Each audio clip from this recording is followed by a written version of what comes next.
ನಮಸ್ಕಾರ, ಎಲ್ಲರಿಗೂ ಕನ್ನಡತಿ ಅಡುಗೆ ಚಾನಲ್ಗೆ ಸ್ವಾಗತ. ರವೆ ಬಳಸಿ ನೀವು ಎಷ್ಟೋ ಥರ ಬ್ರೇಕ್ಫಾಸ್ಟ್ ಮಾಡ್ಕೊಂಡಿರ್ತೀರ, ಈವ್ನಿಂಗ್ ಸ್ನ್ಯಾಕ್ಸನ್ನು ಮಾಡ್ಕೊಂಡಿರ್ತೀರ. ನಾನಿವತ್ತು ರವೆ ಬಳಸಿ ಒಂದು ಹೊಸ ರೆಸಿಪಿಯನ್ನು ಮಾಡಿ ತೋರಿಸ್ತಾ ಇದ್ದೀನಿ. ಈ ಥರ ಅಂತ ನೀವು ಖಂಡಿತನೂ ಟ್ರೈ ಮಾಡಿರಲ್ಲ. ನಾನು ಯೂಸ್ ಮಾಡೋ ಇಂಗ್ರೀಡಿಯೆಂಟ್ಸ್ ಅಂತೂ ನಿಮ್ಮ ಕಿಚನ್ದಾಗ ಆಲ್ರೆಡಿ ಇದ್ದೇ ಇರ್ತಾವೆ ರೀ. ಇದು ಮಕ್ಕಳು ಅಷ್ಟೇ ಅಲ್ಲ, ದೊಡ್ಡವ್ರಿಗೂ ಕೂಡ ತುಂಬಾ ಇಷ್ಟ ಆಗ್ತದೆ ರೀ. ಇದು ಮತ್ತು ರವೆಯಿಂದ ಮಾಡ್ಯದಂತ ಹೇಳಿ ಗೊತ್ತೂ ಆಗಲ್ರಿ. ತುಂಬ ಟೇಸ್ಟಿಯಾಗಿರೋಂಥ ರೆಸಿಪಿ. ಒಮ್ಮೆ ಟ್ರೈ ಮಾಡಿ ನೋಡಿರಿ. ಒಂದು ಪಾತ್ರೆಗೆ ನಾನಿಲ್ಲಿ ಒಂದು ಬಟ್ಲಾಗಷ್ಟು ಸಣ್ಣ ರವೆ, ಅಂದರೆ ಏನು ಉಪ್ಪಿಟ್ಟು ರವೆ ಅಂತೀವಲ್ರಿ, ಅದನ್ನು ತೊಗೊಂಡಿದ್ದೀನಿ. ನೀವು ಚಿರೋಟಿ ರವೆನ್ನಾದ್ರೂ ತೊಗೋಬೋದು. ಇಲ್ಲಿ ಒಂದು ಅರ್ಧ ಈರುಳ್ಳಿಯನ್ನು ಸಣ್ಣದಾಗಿ ಕಟ್ ಮಾಡಿ ಹಾಕ್ತಾಯಿದ್ದೀನಿ. ಈರುಳ್ಳಿ ಜಾಸ್ತಿ ಹಾಕ್ಬೇಡ್ರಿ, ಇಷ್ಟನ್ನೇ ಹಾಕಿರಿ. ಒಂದು ಸ್ವಲ್ಪ ತೊಳೆದು ಕಟ್ ಮಾಡಿ ಇಟ್ಕೊಂಡಿರುವಂಥ ಕೊತ್ತಂಬರಿ ಸೊಪ್ಪು, ಒಂದು ಅರ್ಧ ಸ್ಪೂನ್ ಆಗಷ್ಟು ನಾನಿಲ್ಲಿ ಜಿಂಜರ್ ಗಾರ್ಲಿಕ್ ಪೇಸ್ಟನ್ನು ಹಾಕ್ತಾಯಿದ್ದೀನಿ. ರುಚಿಗೆ ತಕ್ಕಷ್ಟು ಉಪ್ಪು. ನಾನು ಒಂದು ಮೀಡಿಯಮ್ ಸೈಜದ ಪೊಟ್ಯಾಟೋನ ಅದನ್ನು ತುರಿದ್ಬಿಟ್ಟು ಒಂದು 2-3 ಬಾರಿ ತೊಳೆದು ಸ್ಟಾರ್ಚ್ ಹೋಗೋವರೆಗೂ ಆಮೇಲೆ ನೀರನ್ನು ತೆಗೆದು ಹಾಕ್ತಾಯಿದ್ದೀನಿ ರೀ. ಇದು ಆಪ್ಷನಲ್, ನೀವು ಬೇಕಂದ್ರೂ ಹಾಕ್ಬೋದು, ಇಲ್ಲಾಂದರೆ ಇದನ್ನು ಸ್ಕಿಪ್ ಮಾಡ್ಬೋದು. ಅದರ ಹಾಕಿರೋ ಟೇಸ್ಟ್ ಚೆನ್ನಾಗಿ ಬರ್ತದೆ ರೀ. ಇಲ್ಲಿ ನಾನು ಒಂದು 2 ಸ್ಪೂನ್ ಆಗಷ್ಟು ಮೊಸರನ್ನು ಹಾಕ್ತಾಯಿದ್ದೀನಿ. ಮೊಸರು ಹಾಕೋದ್ರಿಂದ ಇದು ತುಂಬ ಗಟ್ಟಿ ಆಗಲ್ಲ, ಒಂಥರ ಆಗ್ತದೆ ಅಂತ ಹೇಳಿ, ಅಂದರೆ ತುಂಬ ಸಾಫ್ಟ್ನೆಸ್ ಬರ್ತದೆ ಅಂತ ಹೇಳಿ ಮೊಸರನ್ನು ಹಾಕಿದ್ದೀನಿ ರೀ. ಇದನ್ನೀಗ ಚೆನ್ನಾಗಿ ಮಿಕ್ಸ್ ಮಾಡ್ಕೊಂಡ್ರಿ. ನಾನಿಲ್ಲಿ ಯಾವುದೇ ರೀತಿ ಸೋಡಾ ಏನೋ ಹಾಕ್ದೇನೆ ನಿಮಗೆ ಈ ರೆಸಿಪಿ ಮಾಡಿ ತೋರಿಸ್ತಾ ಇದ್ದೀನಿ. ಇದು ಚೆನ್ನಾಗಿ ಮಿಕ್ಸ್ ಆಗಿದೆ ರೀ. ಕೈಯಿಂದನೇ ನೀಟಾಗಿ, ಅಂದ್ರೆ ಹಿಟ್ಟು ಕಲಸಿ ಥರ ಆ ಥರ ಇದನ್ನು ರೆಡಿ ಮಾಡ್ಕೊಂಡ್ರಿ. ನೋಡಿ ಇಷ್ಟಿರಬೇಕು. ಇಲ್ಲ ಇದೊಂದು ಸ್ವಲ್ಪ ನಿಮಗೆ ಕಡಿಮೆ ಅನಿಸ್ತಿತ್ತು ಅಂದರೆ ನೀವು ಮೊಸರನ್ನು ಹಾಕೋಬೋದು, ಅಥವಾ ನೀರು ಹಾಕ್ಕೊಂಡು ಇಷ್ಟನ್ನೇ ಮೆತ್ತಗೆ, ಭಾಳ ತುಂಬ ಗಟ್ಟಿನೂ ಇಲ್ಲ, ಇನ್ನು ಕಲಸಿ ಮುಚ್ಚಿ ಒಂದು 10 ನಿಮಿಷ ತೆಗೆದಿಡ್ತಾಯಿದ್ದೀನಿ. ಅಂದರೆ ಒಂದು ಸ್ವಲ್ಪ ರವೆ ಚೆಂದಂಗೆ ನೆನಿಲಿ ರೀ.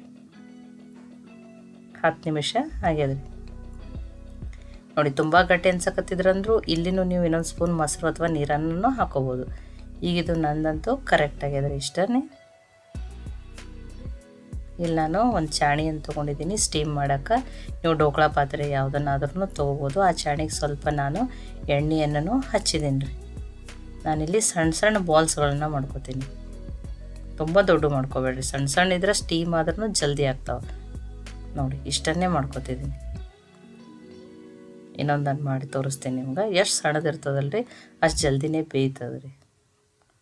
ತುಂಬ ದಪ್ಪ ಆಗಿ ಮತ್ತು ನಡುವೆ ಹಸಿ ಅದು ಉಳಿತಿರ್ತದೆ, ಅದಕ್ಕೆ ಸಣ್ಣದಿದ್ರೆ ಬೇಗನೆ ಸ್ಟೀಮ್ ಆಗ್ತಾವೆ. ನೋಡಿ ನಾನು ಒಮ್ಮೆಲೆ ಎಲ್ಲ ರೆಡಿ ಮಾಡಿ ಇಟ್ಕೊಂಡಿದ್ದೀನಿ ರೀ. ಇವನ್ನ ಸ್ಟೀಮ್ ಮಾಡೋಣ್ರಿ. ಸ್ಟೀಮ್ ಮಾಡೋಕೆ ನಾನು ಆಲ್ರೆಡಿ ನೀರನ್ನು ಕಾಯಕ್ಕಿಟ್ಟಿದ್ದೀನಿ ರೀ. ನೋಡಿ ಕಡಾಯಿ ಒಳಗೆ ನೀರನ್ನು ಕಾಯ್ದದ್ರಿ. ಇದನ್ನು ಮುಚ್ಚಿ ಹೈ ಫ್ಲೇಮಲ್ಲೇ ನಾನು 5 ನಿಮಿಷ ಸ್ಟೀಮ್ ಮಾಡ್ಕೋತೀನಿ ರೀ. ನೋಡಿ 5 ನಿಮಿಷ ಆಗ್ಯದ್ರಿ. ಸ್ಟೀಮ್ ಆದಮೇಲೆ ಕಲರೂ ಚೇಂಜ್ ಆಗಿದೆ ನೋಡಿರಿ. ಎಣ್ಣೆ ಹಚ್ಚೋದ್ರಿಂದ ಯಾವುದನ್ನು ಅಂಟೋದಿಲ್ಲ. ಇವು ಒಂದು ಸ್ವಲ್ಪ ಹೊತ್ತು ಆರಲಿ. ಆರಿದ್ಮೇಲೆ ಯೂಸ್ ಮಾಡ್ತೀನಿ. ನಾನು ಗ್ಯಾಸನ್ನು ಆಫ್ ಮಾಡಿದ್ದೀನಿ. ಈ ಒಂದು ಕಡಾಯಿಗೆ 1 ಸ್ಪೂನ್ ಆಗಷ್ಟು ಎಣ್ಣೆಯನ್ನು ಹಾಕ್ತಾಯಿದ್ದೀನಿ. ಎಣ್ಣೆ ಕಾಯ್ಲಿ ರೀ. ಎಣ್ಣೆ ಕಾಯ್ದ್ಮೇಲೆ ಒಂದು ಅರ್ಧ ಸ್ಪೂನ್ ಆಗಷ್ಟು ಬಿಳಿ ಎಳ್ಳನ್ನು ಹಾಕ್ತಾಯಿದ್ದೀನಿ. ನೀವು ಇದ್ರೆ ಹಾಕ್ರಿ, ಇಲ್ಲಾಂದ್ರೆ ಸ್ಕಿಪ್ ಮಾಡ್ಬೋದು, ಆದರೆ ಹಾಕಿರೋ ಟೇಸ್ಟ್ ಚೆನ್ನಾಗಿ ಬರ್ತದೆ. ಎಳ್ಳು ಫ್ರೈ ಆದಮೇಲೆ ಒಂದು 2 ಹಸಿಮೆಣ್ಸಿನ್ಕಾಯಿನ ಸಣ್ಣದಾಗಿ ಕಟ್ ಮಾಡಿ ಹಾಕಿದ್ದೀನಿ. ಇಲ್ಲೊಂದು 6 ಬೆಳ್ಳುಳ್ಳಿ ಹೆಸರು, ಸ್ವಲ್ಪ ಹಸಿ ಶುಂಠಿಯನ್ನು ಹಾಕಿದ್ದೀನಿ. ಇದನ್ನು ಸ್ವಲ್ಪ ಬೇಯಿಸ್ಕೊಳ್ಳೋಣ್ರಿ. ಅಂದ್ರೆ ಹಸಿ ವಾಸನೆ ಹೋಗ್ಬೇಕ್ರಿ. ಅಂದ್ರೆ ತುಂಬ ಕಲರ್ ಏನು ಚೇಂಜ್ ಆಗೋದು ಬೇಡ, ಅಷ್ಟನ್ನೇ ಬೇಯಿಸ್ಕೊಳ್ಳೋಣ. ನೋಡ್ರಿ ಇದು ಚೆನ್ನಾಗಿ ಬೇಯ್ದದ್ರಿ. ಇಲ್ಲಿ ಬೇಯ್ದ್ಮೇಲೆ ಸ್ವಲ್ಪ ನಾನು ವೆಜಿಟೇಬಲ್ಸ್ ಅನ್ನಕ್ಕೆ ಸ್ವಲ್ಪ ಕ್ಯಾರೆಟು, ಒಂದು ಕ್ಯಾಪ್ಸಿಕಮ್ಮು, ಒಂದು ಅರ್ಧ ಈರುಳ್ಳಿ ದೊಡ್ಡ ಈ ರೀತಿ ಪೀಸ್ ಮಾಡಿ ಹಾಕೋತಾ ಇದ್ದೀನಿ. ಮತ್ತು ಬೇರೆ ಯಾವುದೇ ವೆಜಿಟೇಬಲ್ಸ್ ಬೇಕಾದ್ರೂ ನೀವು ಆ್ಯಡ್ ಮಾಡ್ಕೋಬೋದು. ಇದನ್ನು ಮೀಡಿಯಮ್ ಫ್ಲೇಮಲ್ಲಿ ಇಟ್ಟನೆ ಬೇಯಿಸ್ಕೊತೀನಿ ರೀ. ಅಂದರೆ ತುಂಬ ಏನು ಬೇಯೋದು ಬೇಡ, ಅದರ ಸ್ವಲ್ಪ ಕ್ರಿಸ್ಪಿನೆಸ್ಸೂ ಇರಬೇಕು ರೀ. ನಾನು ಇವನ್ನ ಮುಚ್ಚಿ 1 ನಿಮಿಷ ಆಗಷ್ಟೇ ಬೇಯಿಸ್ತೀನಿ.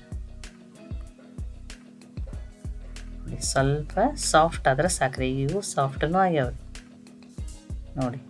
ಇದು ಸಾಫ್ಟ್ ಆದಮೇಲೆ ಇಲ್ಲೊಂದು ಸ್ವಲ್ಪ ಉಪ್ಪನ್ನು ಹಾಕ್ತೀನಿ. ಆ ರವೆ ಬಾಲ್ಸಿಗೆ ಉಪ್ಪು ಹಾಕಿರೋದ್ರಿಂದ ಉಪ್ಪನ್ನು ನೀವು ನೋಡಿಕೊಂಡು ಹಾಕೋರಿ. ಒಂದು 2 ಸ್ಪೂನ್ ಆಗಷ್ಟು ಟೊಮ್ಯಾಟೊ ಸಾಸನ್ನು ಹಾಕ್ತಾಯಿದ್ದೀನಿ.